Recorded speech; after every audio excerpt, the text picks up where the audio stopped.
Lettre 20 de Barthélemy. Sublimation.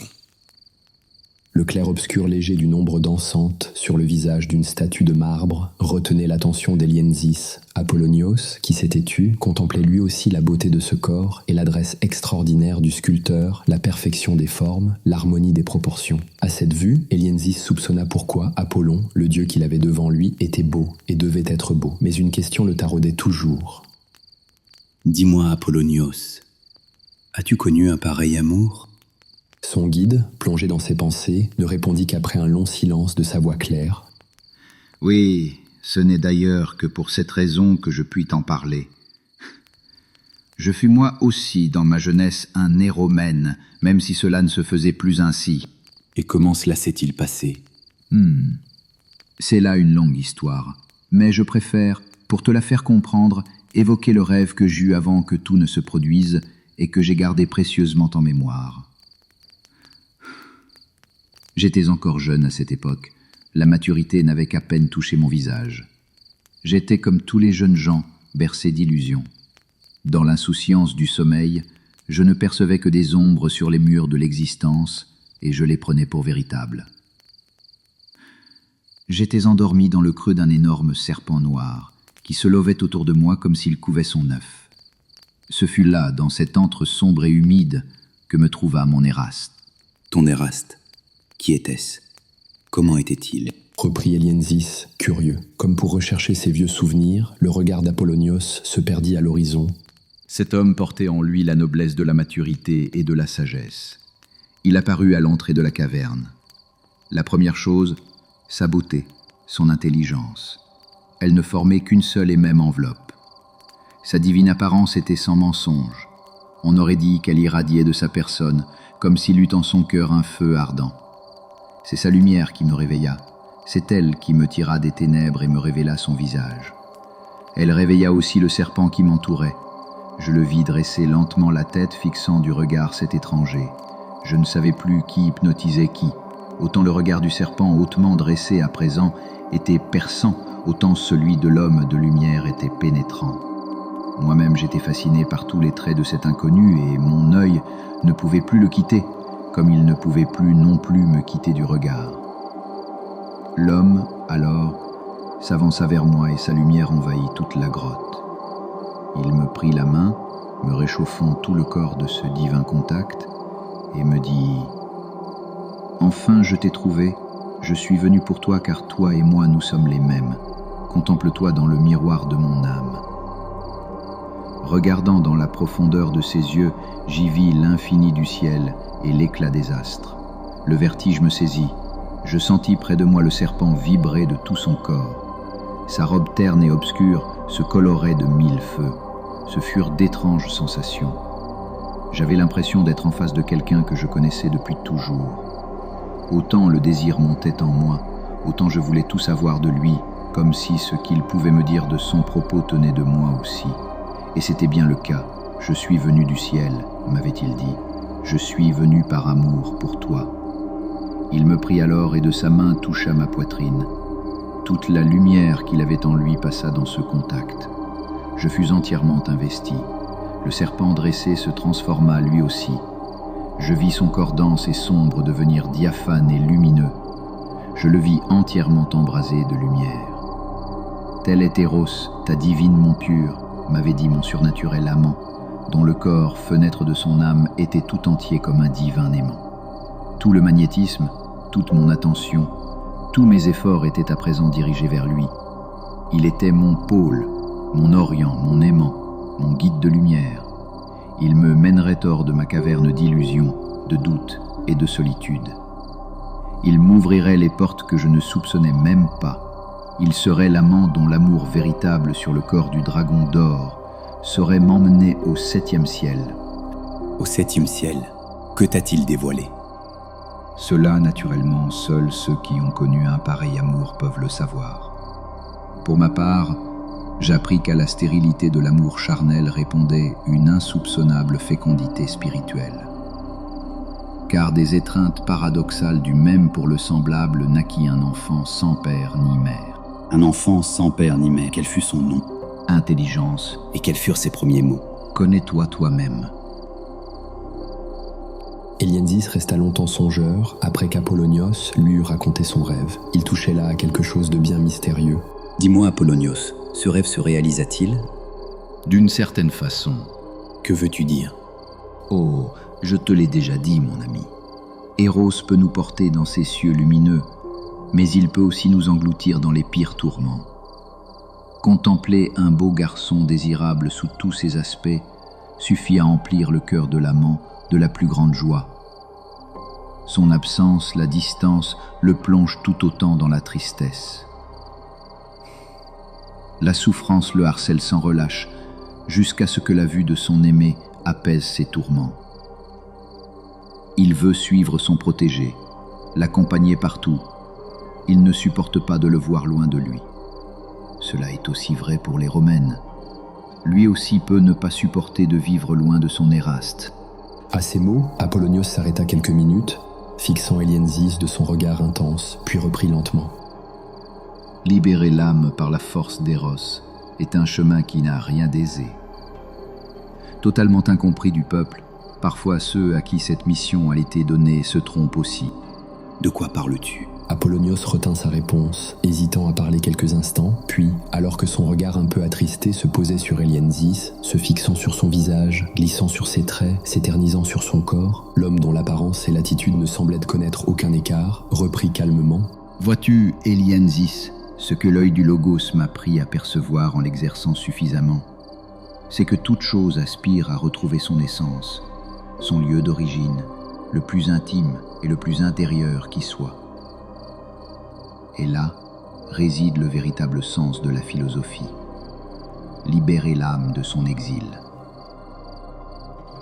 L'effort d'un philosophe ne vise pas à entretenir le corps et tout ce qui nous distrait de notre aspiration intérieure. Il vise au contraire à s'en détacher dans la mesure du possible. C'est ce que le bel Alcibiade ne comprit pas lorsque Socrate, lui ayant révélé les secrets d'Eros, ne le toucha point quand il vint se blottir contre lui. L'homme de sagesse ne s'abandonna pas dans les plaisirs sensibles, parce que sa quête du beau se situe au-delà de l'aspect physique, au-delà du corps. L'amour de Socrate n'est pas celui du vulgaire. Il est philosophique, il cherche la beauté en son principe. Il cherche la vertu à travers toutes les vertus. Il cherche ce qui demeure, le fondement de toute chose. Il le désire ardemment. Il désire ce qui ultimement dépasse le mortel, parce qu'il sait que les charmes des sens viennent inévitablement à décevoir et à s'éteindre. Par conséquent, il cherche à détacher la valeur de l'âme à la beauté éphémère du corps. Il en va ainsi de la voie philosophique, purger l'intelligible du sensible, l'éternel du périssable, et ainsi séparer l'âme du corps. Et si la mort, elle-même, consiste à séparer l'âme du corps, pour que celle-ci retourne à sa véritable nature, telle qu'elle était avant la naissance, alors oui, le philosophe s'emploie à mourir. Ah, mourir? Ces mots firent frissonner Elienzis, abasourdi. Je ne te comprends plus, Apollonios. Tu m'as parlé de l'amour, de la sagesse, de la quête d'immortalité, tout cela pour en venir à la mort. Et puis tu m'as parlé d'erreur. De quoi voulais-tu parler? Je peux comprendre ta surprise. Moi aussi, cela m'a déconcerté la première fois que je l'appris. Mais te souviens-tu de l'œil du Logos? Elienzis acquiesça, intrigué. Sache donc ceci. La vie du corps fait mourir l'âme. La vision de l'ignorant s'attache seulement à tout ce qui est agréable au corps. Plaisir, biens extérieurs, santé, richesse, honneur, etc. Mais il ne sait pas qu'il entrave l'essor de la partie supérieure de l'âme humaine. L'œil du Logos est aussi ce que le maître Platon appelait le nous, l'intelligence. Elle est en toi, en moi, elle est le propre de l'âme humaine. Elle nous relie aux âmes des dieux et à l'âme universelle. Elle est la source des meilleures vies possibles, le meilleur guide souhaitable. Elle aide à l'envol de notre âme vers sa patrie céleste. Ce qui alourdit, au contraire, nous attache littéralement au plaisir et à la douleur, emprisonne l'intelligence aux seuls objets désirés, mais aussi à l'insatisfaction sans fin. Si l'erreur persiste, alors Eros s'inverse. Sa vivacité nous fait croire que nous vivons intensément, alors qu'au contraire, nous tuons notre âme et nous brisons les liens secrets de l'intelligence. Il ne faut jamais oublier cela, mon ami. L'âme est la perle des perles. En elle, il y a tout ce que je viens de te dire, et sa nature ne peut se concilier la mort. Car l'âme est vie. Celle-ci est son essence. Elle ne peut s'éteindre. Alors le corps? Le corps empêche l'âme d'être ce qu'elle est. Il est cette force obscure. L'âme est ce qui donne vie, et la vie chasse la mort loin d'elle. Comme la lumière repousse les ténèbres. La philosophie, bien loin d'apporter la mort, en libérant l'âme du corps, apporte la vie. Entends par là, mon ami, la vie éternelle. Le philosophe, délivré des chaînes qui le retenaient dans la caverne du monde sensible, peut accéder à une vie nouvelle, là-haut, parmi les vraies réalités lumineuses. Une vie en regard de laquelle sa vie ancienne est comme celle des morts condamnés à errer dans le monde souterrain de l'Hadès. Les idées sont vivantes, et la vie dans notre monde n'en est que le pâle reflet. L'intelligible est vrai, et totalement vérité, contrairement à notre monde de clair-obscur, de vraisemblance et d'illusion. La vérité est présente à l'âme, elle lui est intime. C'est pourquoi l'amant véritable et l'aimé qui en est digne sont tous deux prêts à redécouvrir ce qui a été familier, à s'éveiller à l'orient de l'intelligible. L'âme n'est vraiment elle-même que lorsqu'elle est dans la vérité, parvenue à se détacher des sens et du sensible. Elle est dans le bien, détachée de ce qui est corporel, composite et changeant. L'âme retrouve sa patrie d'origine, elle redevient ce qu'elle est, semblable à une idée, simple et identique à elle-même, hors du temps, divine, immortelle, intelligible, de forme une. Apollonios se pencha sur Elienzis, le regard étrangement sombre, presque inquiétant, et dit tout bas à son compagnon « Soma Sema, le corps est un tombeau pour l'âme. L'âme meurt quand elle est enfermée dans la prison du corps. C'est grâce à l'esprit que l'âme prend vie, par lui et en lui seulement. » Un lourd silence s'installa alors dans les lieux. Elienzis se sentit comme défaillir à sa dernière sentence. « Et toi, Apollonios, si tu découvrais l'aspiration d'Eros à un être aimé ?»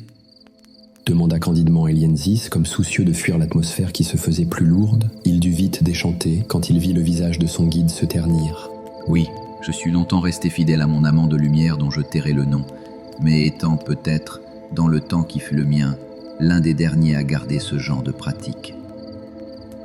Je fus aussi pour un autre, l'amant et le guide. » Qui était-ce ? Apollonios souffla.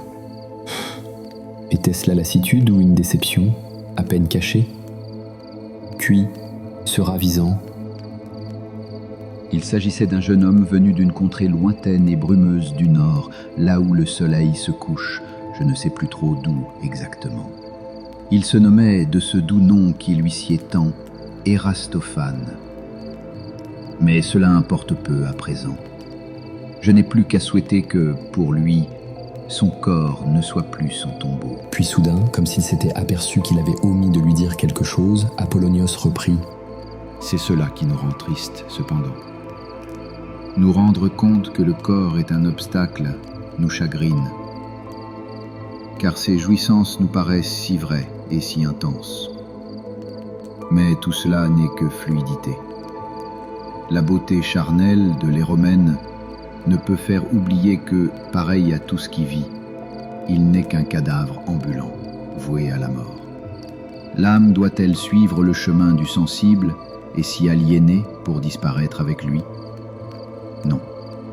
Cela ne se peut, car l'âme est l'être, et lui seul est éternel. Le grand silence retomba. Lorsque le guide Apollonios eut terminé son discours, un incompréhensible sentiment d'étrangeté surprit nos voyageurs. Le temple qui, quelques heures plus tôt, transpirait encore de vie, semblait soudainement abandonné depuis des siècles. Au dehors, les chants et les cris avaient cessé. Il n'y avait plus que le souffle du vent balayant le paysage, à présent désolé. Tout était si froid. Apollonios lui-même avait changé. Il paraissait lui aussi plus distant. Assis dans un coin, il semblait attendre quelque chose. Le retour de la lumière, le monde paraissait si triste, comme une prison, froid comme un cadavre. Elienzis, viens tout près de moi, s'il te plaît. Je me sens fatigué. Apollonios effectivement avait perdu ses couleurs et une mine grave avait envahi son visage. Obtempérant, Elienzis vint se blottir contre lui avant que le sommeil ne les engourdisse comme la mort dans le temple désolé. Les yeux embués de fatigue, Elienzis luttait contre le sommeil en se posant 1000 questions dont une lui revint avec insistance. Il hésita longuement avant de la poser à son guide, mais elle était si obsédante qu'il ne résista pas. Dis-moi, Apollonios, qui suis-je pour toi? Suis-je ton éromène?